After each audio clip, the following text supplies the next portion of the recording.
रब्बा हा हा रब्बा रब्बा हा हा रब्बा।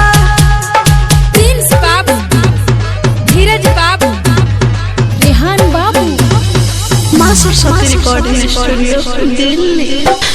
रब्बा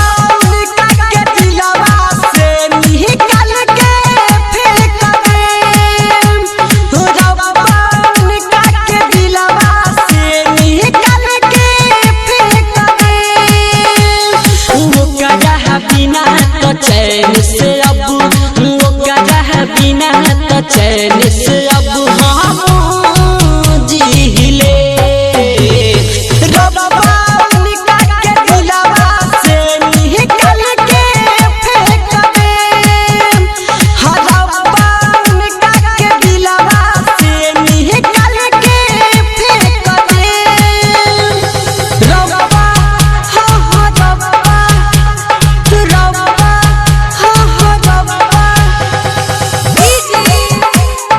धीरज बाबू,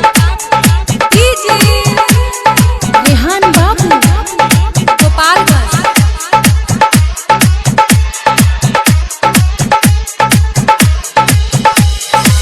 देखनी काले दूसरा के संगे रहली। देखे जखम पे नमक अभी डरली।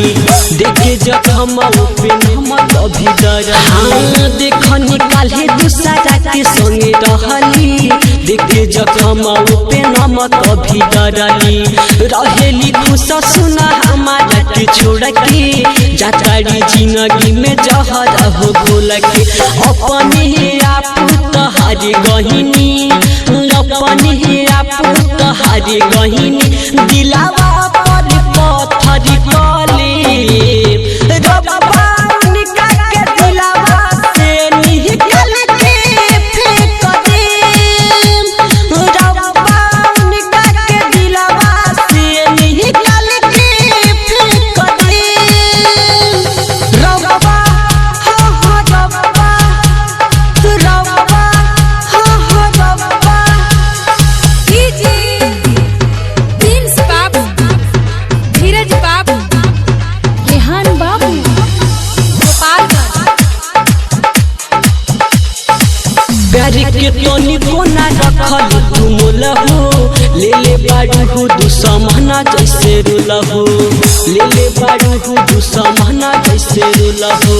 प्यार के तोनी कोना रखल तू मोलहो। ले ले बाड़ू हो दुश्मना जैसन रोलहो। पवन बिहारी तोहर भइले ना खुश हो। परमोद उपेंद्र अब करी ना उपास हो। राइटर सुनील कहता रे राइटर सुनील कहता रे